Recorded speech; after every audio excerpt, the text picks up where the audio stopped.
Hej til folkens, og velkommen til endnu en FM24 video. Her er 5 tips til dig, der gerne vil være bedre til Football Manager. Og lige en hurtig disclaimer. Beklager min stemme, jeg er lidt hæs. Jeg har været afsted i weekenden. Jeg håber, I kan leve med. Men ikke så meget dillerdaller. Lad os komme i gang. Første eksempel, jeg vil komme ind på, det er en måde, som jeg igennem tiden har lært mig selv at købe spillere på i Football Manager. Jeg vil ikke betale overpris for noget. Det ved I, jer der ser mig streame. Jeg betaler ikke overpris for nogen spillere. Det kommer aldrig nogensinde til at ske.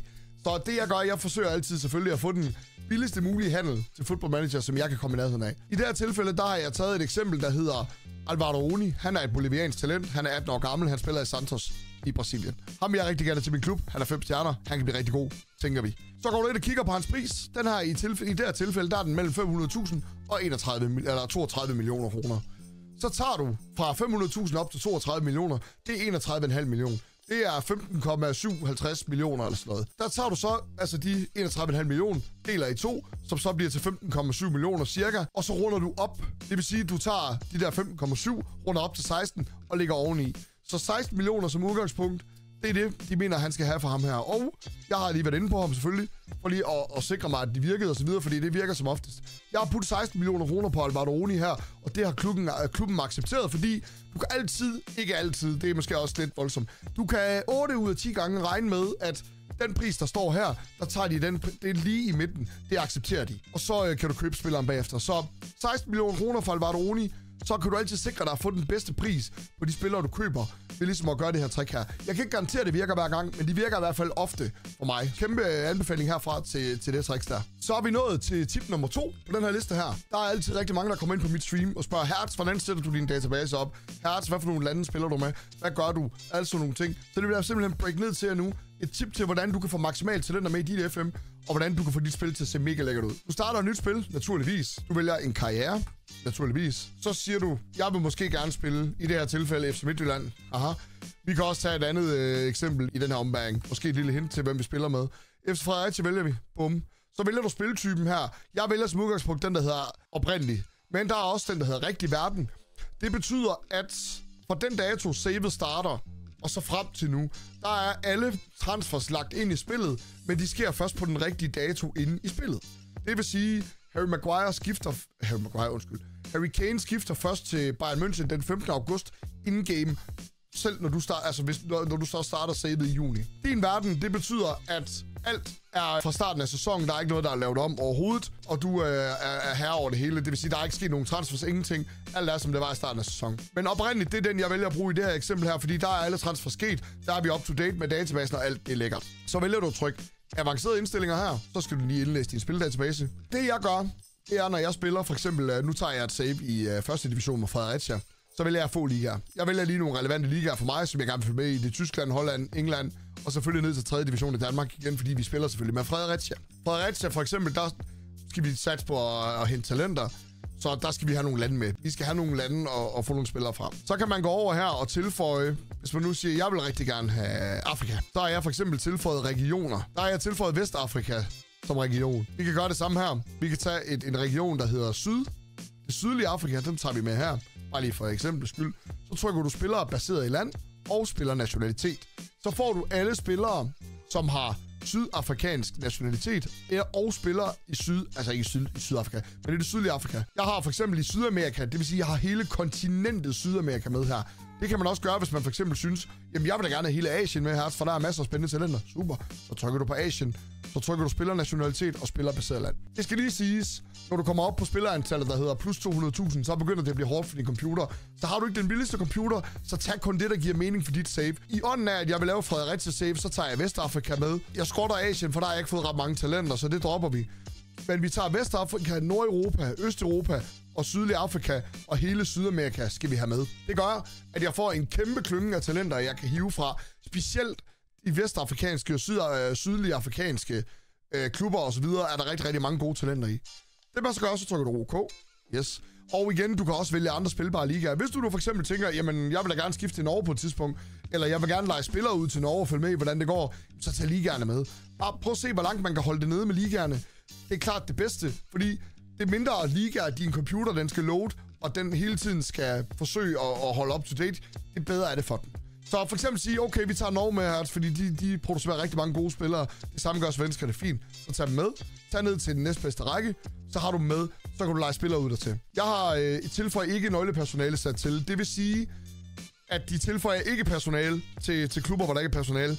Ajax, hvis I vil spille med Ajax, de har ikke noget personale, når man starter. Der skal man hente en databasefil. Men hvis du ikke har den her markeret, så tilføjer PC'en selv, eller spillet selv, personale til Ajax. Det kan jeg gerne befale. Det aktiverer maskeringen af spilleregenskaber, den spiller jeg med, fordi jeg streamer, som sagt, det ved I. Og folk vil spørge ofte, hvordan ser ham her ud og så videre. Derfor har jeg ikke maskering på. Så skal du bare vælge din startdato over. Jeg flytter lige med kamera tilbage igen. Så skal du bare vælge din startdato over. I mit tilfælde, der vil vi gerne spille i Danmark. Så vi tager et tidligt preseason. Det er den 26. juni, vi starter op. Så starter du dit spil, og så kører du. Og det var så, hvordan man sætter sin database op, så man gerne vil have det, hvilke lande man vil have med. Jeg håber, at det giver mening. Giver det anledning til spørgsmål, så skriv i kommentarfeltet, eller kom ind på min Discord, den er også i beskrivelsen. Kom ind og stil spørgsmål, eller ind på streamet. Jeg er altid klar på at hjælpe, og har et rigtig dygtigt mod-team, som også kan. Vi er nået til scouting-delen. Noget, som jeg ikke går voldsomt meget op i, men når man har sat det op, så kører det bare derudad. Og det vil jeg selvfølgelig vise jer nu, hvordan man gør. Første punkt på dagsordenen, det er naturligvis at finde nogle gode spejdere. Så går du selvfølgelig ind i dit personale. Du går ind i personalesøgning, og så går du ind og finder de bedst mulige spejdere. Jeg skal nok lige vise jer, hvordan man gør. Fordi det kan være, du sidder derude og helt grøn til FM og tænker, hvordan fanden finder jeg nu de bedste? Så frygt dig, jeg er hos jer. Så trykker du på den, der hedder rolle i staben heroppe til venstre. Der går du under rekrutteringsstab, og så talentspejder. Så trykker du under egenskaber, og trykker du vælg. Fremhæv vigtigste egenskaber for rolle. Ned under talentspejder. Han er der. Og det er tilpasning, det er bedømmelse af spilleregenskaber, bedømmelse af spillerpotentiale. Det er de 3 vigtigste egenskaber for en talentspejder. Skal han være chefspejder, så tilføjer du taktisk viden. Fordi hvis han skal scout kommende modstandere, er det vigtigt, at hans taktiske viden er god, så han ligesom kan læse deres taktik. Vi trykker OK her. Der dukker nogle spejdere frem, som har minimum 15. Og jeg vil sige, det bedre klub du er, det højere skal det være. I Midtjyllands tilfælde, så starter vi bare med 15, fordi det er rigeligt til os. Koster Bjertov her, han har 15 i det hele. Ham lader vi, som om vi ansætter. Vi går tilbage. Vi går over i den her over, der hedder talentspejdning. De der spiller på engelsk, den scouting. Så går du op i rekrutteringsfokus. Og så trykker du her ind under skab rekrutteringsfokus. Så kan du se, at du har din taktik her, alt efter hvilken taktik du bruger. Der trykker du lige herop og trykker hvilken som helst. Og så er det alle positioner for taktikken, fordi så låser du til de pladser, du egentlig bruger din egen taktik, og det behøver du ikke, for du kan sagtens finde en god venstre midtbanespiller, du kan omskole til venstre kant. Han vil ikke nødvendigvis dukke op, hvis du kun søger efter venstre kanter. Så sørg for at vælge den, der hedder hvilken som helst. Alle positioner for taktik, så har du styr på det, hvilke pladser. Så starter vi med at sige, det skal være transfer, selvfølgelig skal det. Nuværende evne må godt skrue ned til 1 stjerne, fordi en 18-årig, han har nødvendigvis ikke 2 stjerner. Og så vil jeg sige, minimum potentielle evne, de skal lede efter, er 4 stjerner i potentiale. Så alderen, den er jo svingende. Jeg vil sige 20 år, det er max for mig, fordi ældre må de ikke være, fordi de må også gerne kunne blive egen avl. Områder, så er det så her, det bliver nørklet. Der skal du finde ud af, hvad er vigtigt for dig, Spejt. Lad os nu sige i ånden af, at jeg har taget Fredericia Safe, som jeg gjorde tidligere i videoen. Så tager jeg et område, jeg siger Afrika, og så siger jeg Vestafrika. Igen, jeg er helt vild med at scout Vestafrika, fordi der er så mange talenter, og de koster ingenting. Bekræft, trykker du så. Så har du den, der hedder prioritet. Hvis det skal gå stærkt, så trykker du top. Hvis du gerne bare vil have, at når han er færdig med at scout, så stopper han. Så trykker du standard. Vil du gerne have, at han bliver ved med at scout fra nu af, og indtil du ikke gider spille mere, så trykker du løbende. Den bruger jeg altid. Så har du den her, der hedder tildel talentspejder. Så trykker du på den. Tildel alle talentspejder, den trykker du fra. Og så finder du ham, som du vil synes, der passer måske bedst til Vestafrika. Det kan være, at du har en afrikansk scout. Men så tager du ham, trykker bekræft. Tildel analytikere, det kan være lige meget, fordi det er bare de analytikere, som sidder og analyserer de her scouting-rapporter, der kommer fra din scout af. Det lader du bare være, som det er. Så giver du den et navn, vi kan kalde den Vestafrika. Afrika 15-20 år. Bum. Så går min scout i gang. Han rejser til Vestafrika, og der bliver han nede og scouter talenter. Og så scouter jeg, og så er det bare af til lige gå ind under dine talentspejder, under dit rekrutteringsfokus, hernede under, og så lige tryk på, hey, er der dukket noget op ind under den her anmeldelser? Det får du herinde. Det kan du gå ind på alle dem, du laver. Du kan lave lige så mange, du har lyst til. Så kan du trykke på dem, og så kan du gå ind under, hvem er de i gang med at scout? Hvem har de scoutet? Er der nogen, de burde kigge på? Og ellers går du bare ofte ind på dit spillerinterval, lige og kigger, okay, er der dukket noget op under anbefalingerne? Har min scout fundet et eller andet, der kunne være fedt for mig? Hele tiden holde øje med det. Hele tiden sørg for at købe de bedste talenter. Og det gør ikke noget at købe for mange spillere, mere end du har brug for, fordi det er rart at have mange gode talenter, fordi lige pludselig kommer de store klubber og banker på og siger, hey, har vi godt her? Bang, så har du måske 50 millioner for en spiller, du slet ikke får brugt. Så det er sådan, jeg scouter. Det er det, der virker for mig, og det er det, jeg har stor succes med. Jeg håber selvfølgelig, I kan bruge det her til noget.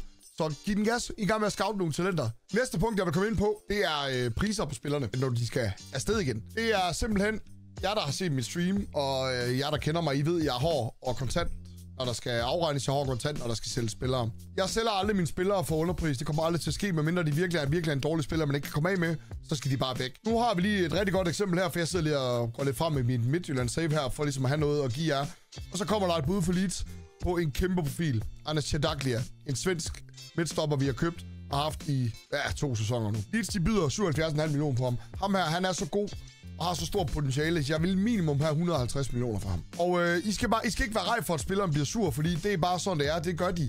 Så I starter med, og I skal bare highballe dem. Simpelthen bare highballe AI'en. 160 millioner starter vi med at sige. Så længe de ikke bliver sure og siger, det gider vi ikke, og lad være, så har I vundet. Du har allerede vundet her. Jeg skal nok få 150 millioner fra ham her. Så gør vi det igen. Så siger vi 157 millioner. Så siger de så låser de så den her forhandling her, og siger, det vil vi ikke. Jamen fint nok, så gør du egentlig bare det, så afviser du bare tilbuddet igen. Og så venter du egentlig bare på, at de kommer tilbage. Det, der er vigtigt, det er, at du har tålmodighed her. Du behøver ikke skal sælge spilleren med det samme, fordi han skal bare væk. Ha' noget tålmodighed.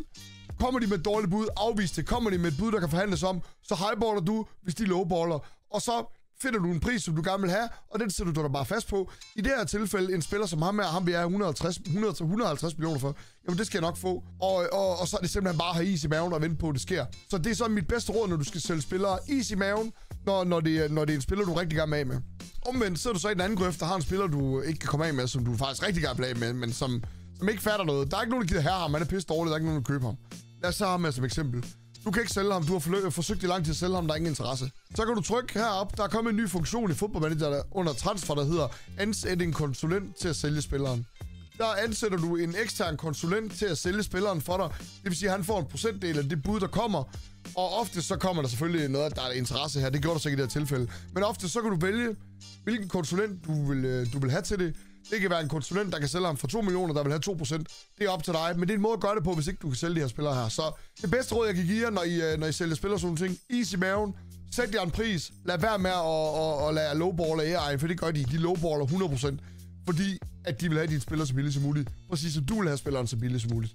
Så tænk over det, når I sælger, så skal I nok vinde. Og husk nu, igen, hvis spilleren bliver sur og laver dårlig moral, det er hvad det er. Det skal nok blive godt igen. Giv dem tid. Det er ikke noget, de skal gå i panik over. Så er vi kommet til sidste punkt på dagsordenen i den her video her. Talentudvikling. Talentudvikling er alfa og omega i Football Manager.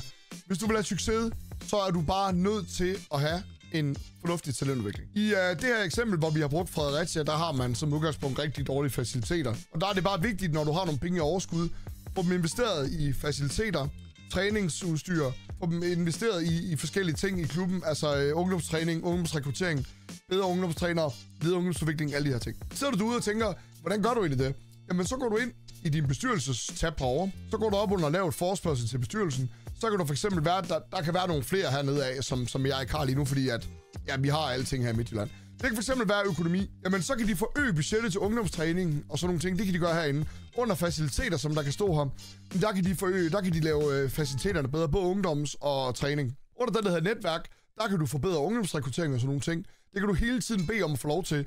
Sørg for at udnytte det også med ansatte. Få lov til at få alle de personale, du kan, så din klub den kan udvikle sig gradvist. For det er bedre for din udvikling end dine talenter. Vi kan bruge August Priske her som et eksempel. Han er et kæmpe talent i FM, og en spiller, som gør det rigtig fint i mit system, i min taktik. Det aller bedste for at udvikle dine egne talenter, det er naturligvis spilletid. Og du skal ikke være så ked af alderen.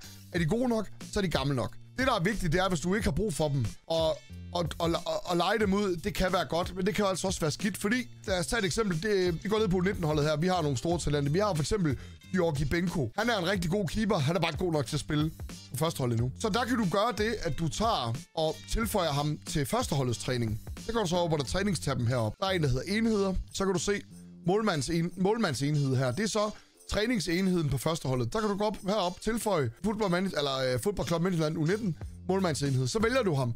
Så deltager han i træningen med seniorspillerne, samtidig med, at han spiller på U19-holdet ved dig. Det vil sige, at han får kampe på U19-niveau.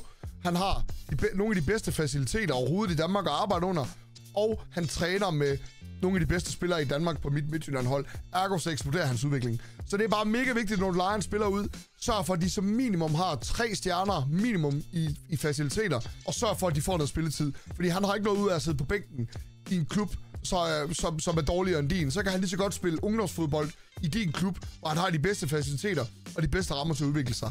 Så sørg for at hele tiden at give dine talenter den bedst mulige formel til at udvikle sig, fordi så får du altså mest ud af dem, og så kan du få flest penge for dem, og så kan du blive en endnu større klub og købe endnu større spillere, eller endnu bedre spillere og endnu større talenter. Så det er mit råd til talentudvikling herfra, og det virker.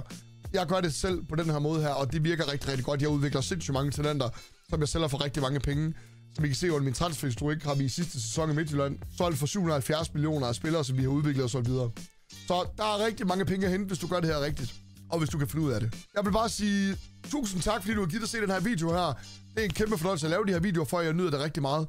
Hvis der er nogle spørgsmål nedunder i beskrivelsen, der er min Discord, min Twitch og alle de her ting her. Kom endelig ind og spørg, hvis der er noget, du er i tvivl om. Jeg vil gerne hjælpe jer. Og ellers så like og subscribe på min kanal. Det kunne være mega, mega fedt. Vi ses i næste FM24 videoer. Tak for nu.